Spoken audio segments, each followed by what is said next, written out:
मैं 4 सितंबर का यानी आज जो पेपर हुआ उसके शिफ्ट 1 के कुछ क्वेश्चंस लेकर आया हूँ। जो भी आप लोगों ने मुझे फॉरवर्ड किया है उसका हम सोल्यूशन करेंगे यहाँ पे। चलिए पहला क्वेश्चन हमने जो बोर्ड पे लिखा है ये सेट थ्योरी का क्वेश्चन है। इसमें है in a society 63% read newspaper A, 63% read newspaper A, 76% read newspaper B and X% read both, then possible value of X is. यानी आपका जो NA है वो है 63 और NB है 76 और X जो है वो NA इंटरसेक्शन B है। तो सोसाइटी में ऐसा भी तो हो सकता है कुछ लोग न्यूज़पेपर पढ़ते ही ना हो, यानी A यूनियन B जो होगा वो 100% से कम होगा या मैक्सिमम 100% हो सकता है। ओके, और A यूनियन B क्या होता है? A plus B minus A intersection B।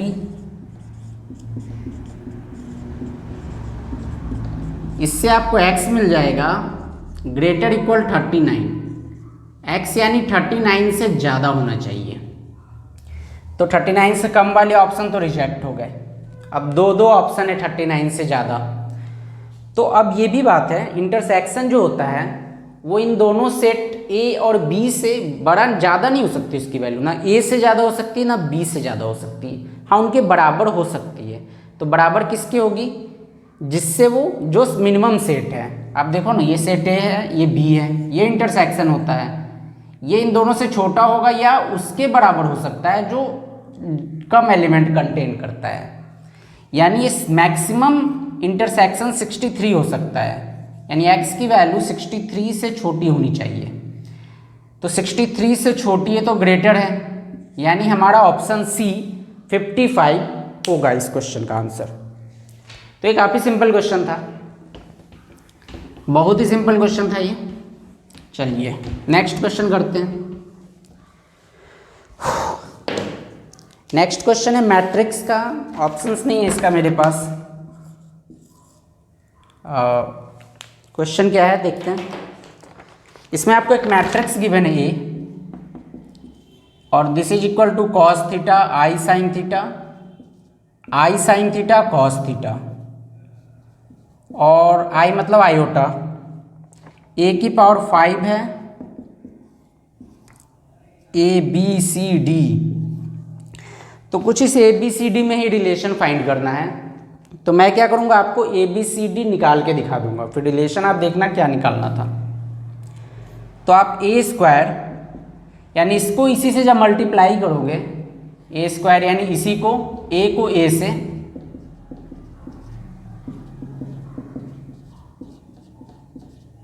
Okay, first row into first column, cos square i sine plus into i sine, iota square -1 होता है, तो cos square minus sine square हो गया, यानी कि कॉस 2 थीटा हो गया।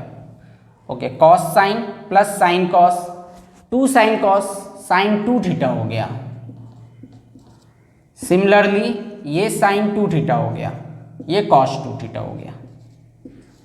अब A की पावर जब 1 है तो यहाँ थीटा आ रहा है, A की पावर 2 है तो 2 थीटा आ रहा है। ओके, A की पावर 1 है तो थीटा है, A की पावर 2 है तो हमें 2 थीटा मिल रहा है। डैट मीन जब A की पावर 5 होगा, A की पावर जब 5 होगा तो यहाँ 5 थीटा मिलना चाहिए। बस आपका ABCD सब आ गया। ये आपका A हो गया, ये A और C बराबर हो गए और ये D और B बराबर हो गए। तो उसके बाद आप ऑप्शंस देखिएगा, ऑप्शंस में आपको क्या रिलेशन फाइंड करना है उसके अकॉर्डिंग हम इसको कर सकते हैं। तो ये भी सिंपल क्वेश्चन था, अगर आपने पैटर्न पहचान लिया तो ट्रिग्नोमेट्री का फॉर्मूला पता, और इतना तो पता ही होता है। चलिए हमने 2 क्वेश्चन किए। तीसरा क्वेश्चन में एक फंक्शन आपको गिवन है, कह रहा है एक फंक्शन है फाई टी,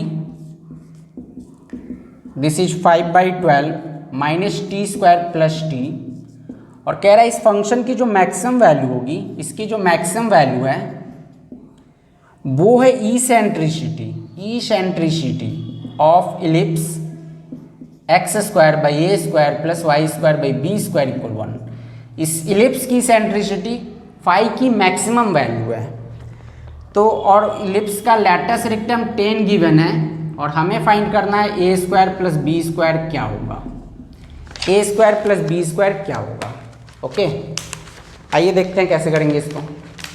तो सबसे पहले तो इसकी मैक्सिमम वैल्यू फाइंड कर लें। क्वाड्रेटिक इक्वेशन, क्वाड्रेटिक एक्सप्रेशन में अगर एक्स स्क्वायर का कोफिशिएंट, जैसे यहाँ टी स्क्वायर है, अगर टी स्क्वायर का कोफिशिएंट नेगेटिव हो तो मैक्सिमम वैल्यू देगा, अगर टी स्क्वायर का कोफिशिएंट पॉजिटिव हो तो मिनिमम वैल्यू देगा। याद रखना आप, A X square plus B X plus C जो क्वाड्रेटिक एक्सप्रेशन है, अगर उसका ए पॉजिटिव है तो मिनिमम वैल्यू आएगा और ए नेगेटिव है तो मैक्सिमम वैल्यू आएगा। मिनिमम या मैक्सिमम जो भी आएगा ना वो होता है 4ac minus B square by 4a। ठीक है, तो यहाँ ए तो -1 है एक्स स्क्वायर का कोफिशिएंट और सी कांस्टेंट टर्म यानी 5/12, बी टी का कोफिशिएंट अपॉन 4a यानी -4। ये सॉल्व करने पे आ गया 2/3 आ जाएगा ये। तो 2/3 जो आया वो इसकी सेंट्रिसिटी हो गई, इलिप्स की सेंट्रिसिटी 2/3 हो गई। अब लैटिस रेक्टम क्या होता है, 2b square by A, this is 10। Okay, तो b स्क्वायर इक्वल आ गया 5a, b स्क्वायर इक्वल आ गया 5a और हम जानते हैं कि b स्क्वायर जो है, b स्क्वायर इक्वल 5a, बताना क्या था, A square plus B square. Okay, B square 5a, eccentricity क्या होती है इलिप्स में, इलिप्स में ये होता है ना बी स्क्वायर इक्वल ए square into 1 minus E square. तो ई क्या है 2/3 इसका स्क्वायर, तो यहाँ से आपको रिलेशन मिल गया और बी स्क्वायर को आप 5a भी लिख दो। इसको सिंप्लीफाई करने पे ए 9 आ जाएगा, ए को 9 रखेंगे हम यहाँ तो हमें बी स्क्वायर 45 मिल जाएगा। तो ए 9 है तो ए स्क्वायर 81 और बी स्क्वायर 45 यानी हमारा आंसर 126 इस क्वेश्चन का आंसर है। तो ये भी काफ़ी सिंपल क्वेश्चन था। Okay, next question. कोई डाटा में या ऑप्शंस वगैरह आपको पता हो, कंप्लीट आंसर चाहिए तो आप कमेंट में लिखें। और कोई क्वेश्चन जो मैं इस वीडियो में नहीं बता पाऊँ, जो हमारे पास नहीं है, तो आप प्लीज़ कमेंट बॉक्स में डालें। चलिए एक इंटीग्रेशन करते हैं। इंटीग्रेशन से 2-3 क्वेश्चन आए हैं। √x बाई एक्स प्लस 1 का होल स्क्वायर dx, ये आपका fx है। क्वेश्चन नंबर 4, ये आपका fx है और आपसे ये पूछ रहे हैं f3 minus f1, f3 minus f1। That means ये इनडेफिनेट इंटीग्रेशन ना होकर डेफिनेट इंटीग्रेशन है। 1 से 3 तक आप इंटीग्रेशन निकाल लो तो ये वैल्यू आ जाएगी। ओके, क्योंकि आप इंटीग्रेट करोगे फिर f3 minus f1, definite integration में भी यही होता है। तो इसमें सब्सटीट्यूशन करते हैं, x को हम tan स्क्वायर थीटा रख देते हैं, x को tan स्क्वायर थीटा, तो dx क्या हो जाएगा 2 tan theta secant square theta d theta. ठीक है, तो √x क्या हो जाएगा tan थीटा और dx क्या है हमारा 2 tan theta secant square theta d theta. x आपका tan स्क्वायर है, tan square plus 1 secant square और फिर स्क्वायर यानी सीकेंट की पावर 4 ये d थीटा। अब क्या होगा, ये स्क्वायर से ये 2 power cancel, tan square by sec square secant square sine square theta हो जाता है। ओके, लिमिट भी तो चेंज होगी। जब x 1 है तो tan थीटा 1 कब होता है π/4 पे, x जब 3 है तो tan थीटा √3 हो गया, तो थीटा क्या हो जाएगा π/3। 2 साइन स्क्वायर थीटा को हम लोग लिखते हैं 1 माइनस कॉस 2 थीटा और 1 माइनस कॉस 2 थीटा का इंटीग्रेशन हो जाएगा theta minus sine 2 theta by 2 और आप लिमिट पुट कर देना। तो ये क्वेश्चन नंबर 4 हो गया। नेक्स्ट करते हैं हम लोग। ये भी काफ़ी सिंपल था, अगर आपने सब्स्टिट्यूशन पहचान लिया कि हमें x को tan स्क्वायर थीटा रखना है। चलिए 4 क्वेश्चन हो गए, 5th करते हैं।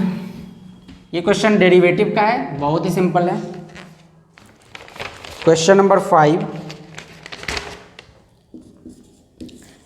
में आपको एक रिलेशन गिवन है a plus √2b cos x into a minus √2b cos y and this is equal to a square minus b square.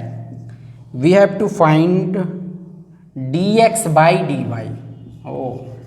Not dy by dx, at π/4 comma π/4। We have to find dx by dy at π/4 comma π/4।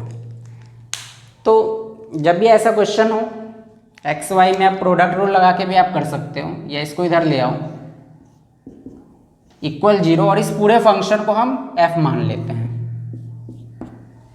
Okay, तो जब भी x Y में equation और आप dy by d x direct निकालना चाहते हैं तो आप ऐसा कर सकते हैं, minus f x upon f y. Suffix में x लिखने का मतलब है कि we will differentiate this whole function with respect to x partially. Partially means y को आपको कांस्टेंट रखना है। ओके, y को कांस्टेंट रख के हम इसको डिफ्रेंशिएट करेंगे। तो ये कांस्टेंट मल्टीप्लाई में है तो एज इट इज रहेगा, माइनस साइन तो है ही, नीचे लिखता हूँ माइनस, ये तो कांस्टेंट है a minus √2b cos y, इसका तो डेरिवेटिव 0 है ही, ये प्रोडक्ट है तो ये कांस्टेंट, तो इसका सिर्फ डेरिवेटिव होगा। ये तो 0 ही हो गया, √2b cos x का √2b sin x माइनस में अपॉन, सिमिलरली अब ये कांस्टेंट है, ये प्रोडक्ट में है, ये इसका डेरिवेटिव होगा y के रिस्पेक्ट में, √2b cos x, cos y का माइनस साइन y, तो ये हो गया √2b sin y। अब हमें π/4 रखना है, √2b से √2b तो कैंसिल ही हो गया है ना, और ये माइनस और ये माइनस प्लस हो गया। अब जब आप x को π/4 और y को π/4 रखेंगे तो cos π/4 sin π/4 1/√2 होता है। ओके, तो ये 1/√2 से 1/√2 कट गया। अब यहाँ आप जब 1/√2 करोगे इसको तो ये कैंसिल हो जाएगा, सिमिलरली ये कैंसिल हो जाएगा, यानी हमें मिल रहा है a minus b upon a plus b. लेकिन ये dy बाई डी एक्स आया, हमें dx बाई dy चाहिए था, तो क्या होगा a plus B upon a minus B. तो this is the question number 5। Okay, काफ़ी सिंपल है। एग्जाम में कुछ क्वेश्चन लेंदी भी हैं, लेकिन यही होता है कि आपको पेपर में सिलेक्शन अच्छा करना चाहिए क्वेश्चन का। कौन सा क्वेश्चन आप फर्स्ट अटेम्प्ट में करेंगे वही करना चाहिए, जो लेंदी नहीं हो, जो आसानी से हो सकता हो। ओके, नेक्स्ट क्वेश्चन इज, एक और इंटीग्रेशन है मज़ेदार, x square upon x sine X plus cos x इस पूरे का होल स्क्वायर dx। बस ये इंटीग्रेशन क्या आएगा ये पूछा है हमसे, क्वेश्चन नंबर 6। तो अब ध्यान से देखो, बहुत कॉम्प्लिकेटेड लग रहा है, इसको कैसे कर सकते हैं। ऐसे क्वेश्चन में ये कोशिश करनी होती है, इसका डेरिवेटिव निकाल के देखो आप, X sine X plus cos X का, X cos X plus sine X minus sine X, यानी एक्स कॉस एक्स आएगा। यानी अगर ऊपर एक्स कॉस एक्स हो तो हम इसको टी लेंगे तो ऊपर डी टी बन जाएगा, ऐसा कुछ हमारे दिमाग में आया। तो x तो है हमारे पास, स्क्वायर है ना, तो x इंटू एक्स लिख दीजिए। अब cos x चाहिए तो मल्टीप्लाई किया है तो डिवाइड भी करना होगा, यानी सीकेंड से मल्टीप्लाई कर सकते हैं, सीकेंड इंटू कॉस 1 होता है।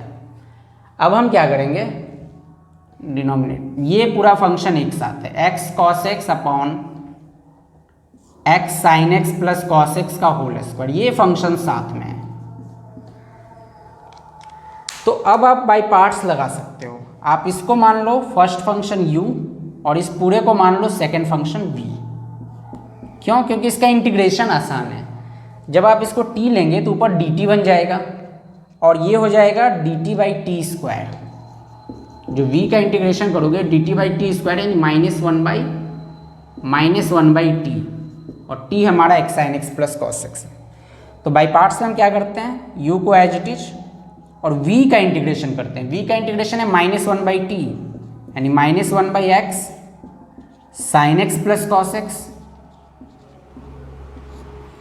माइनस आप u का डिफ्रेंसिएशन करते हो, x सेक x का differentiation, x secant x tan x, फिर सीकेंट x को रखा तो x का 1, और v का यहाँ इंटीग्रेशन करते हैं तो -1 बाई दिस, तो ये माइनस बाहर आ जाएगा, 1 by x sine X plus cos x. चलिए क्वेश्चन कंप्लीट हो गया लगभग। आप यहाँ से सीकेंट x कॉमन लो तो ये क्या बन गया, x tan x plus 1, tan x को sin x by cos x लिख दो, और डिवाइड में चल रहा है x sin x plus cos x. ठीक है, अब यहाँ एलसीएम लेंगे तो ये कॉस एक्स यहाँ आ जाएगा, यानी ये वाला और ये वाला सेम कैंसल, कॉस ऊपर जाके सेकेंड बन गया, तो ये पूरा जो सेकेंड पार्ट है इंटीग्रेशन का, सेकेंड इंटू सेकेंड, ये सेकेंड स्क्वायर हो गया, ये पूरा आपका सेकेंड स्क्वायर आ गया, जिसका इंटीग्रेशन tan x होता है। तो यही हमारा इस क्वेश्चन का आंसर हो गया। मे बी इसको और सिंप्लीफाई किया होगा कॉस में लाके, मे बी